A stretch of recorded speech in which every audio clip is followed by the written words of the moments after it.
Hola, no te quiero hacer perder mucho el tiempo, así que voy directa al grano. Si quieres escuchar el audiolibro completo, echa un vistazo al enlace en la descripción. Podrás disfrutar de una prueba totalmente gratuita que te dará acceso a un amplio catálogo de audiolibros. Pero espera, que hay más. Por si todavía tienes dudas, a continuación te dejo con un pequeño fragmento del audiolibro. Disfrútalo. Miguel fue incapaz de ocultar lo que ya no era un silbido, sino un estruendo que crecía y menguaba en función de un automatismo vital incontrolable. Incapaz de regular tamaña sonoridad, tomó por primera vez conciencia de que tenía un problema. Aquel fragor que había crecido con él era como una plaga de la que no podía librarse. No conseguía camuflar, ni disfrazar, ni tan siquiera achicar aquel retumbo, y de nada le servía cubrir su cabeza con las mantas o aplastar su nariz contra la almohada. El recluta, demasiado aturdido y escaso de experiencia en el trato con sus semejantes, se enfrentaba en silencio a la humillación y a la vergüenza. Las lágrimas afloraban a sus ojos como la leche acudía a las ubres de las vacas tantas veces ordeñadas junto a la casa familiar. Lloraba en silencio cada noche, mientras le rogaba a aquel buen Dios que con tanto afán le había explicado que velaba por él, que no le permitiera dormirse, que apartara el sueño bien lejos de sus párpados y que lo mantuviera insomne. El llanto de Miguel empapaba el embozo mucho antes de recibir la tormenta de injurias y agravios que fatalmente se desataba cada noche, interrumpiendo su sueño y condenándolo a una vigilia amarga y forzosa. De día se alejaba del resto para escapar a sus miradas, a sus risas insolentes y a los insultos que proferían en sus narices. De nuevo arrinconado, eludía como podía los grupos que se formaban durante los ratos libres y nunca abandonó el cuartel en compañía. Cuando poco después de la cena, que ingería en silencio y con la vista clavada en el plato, se apagaba la luz, conocía todos los rostros del infierno.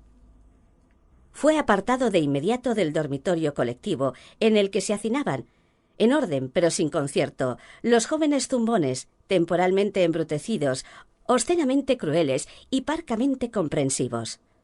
Por orden de la autoridad militar más inmediata, el rubicundo sargento Ordóñez, y a sugerencia de todos ellos, permanecía confinado durante la noche en un cuarto húmedo y maloliente hasta la náusea, contiguo al almacén de la gran cocina del campamento.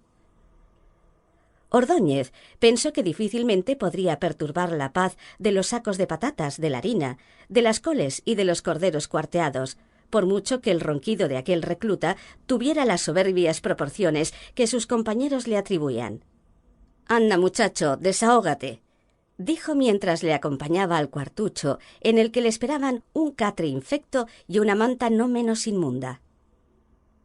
Miguel, crecido en una aldea con 7 u 8 amigos por toda compañía, no le temían a la soledad, pero aquel habitáculo oscuro e hediondo, sin otro respiradero que la puerta que conducía a la gran alacena castrense, le deprimió y acabó con la poca moral que le restaba tras las largas noches de afrentas, pescozones e improperios. «Oye, tú no te preocupes, aquí el que no tiene un pito tiene una flauta», añadió el sargento jocosamente con el propósito quizá de tranquilizarlo, aunque bien podía haber sido acusado de inducción al suicidio. «Y si una noche tienes un agujero aquí, ya sabes, anchas Castilla», agregó señalándole la enorme extensión de su estómago esférico y turgente a fuerza de carajillos y cervezas, e indicando con un movimiento del cogote la puerta de la enorme despensa militar. Acabó el sargento riendo a solas su propia chanza con un brazo sobre el hombro de Miguel y una mano en el bajo vientre que los años, la fuerza de la gravedad y el alcohol ingerido le obligaban a sujetarse. Aquel problemilla, como se emperraba en denominarlo, pasaría a formar parte muy pronto de su cruel anecdotario personal.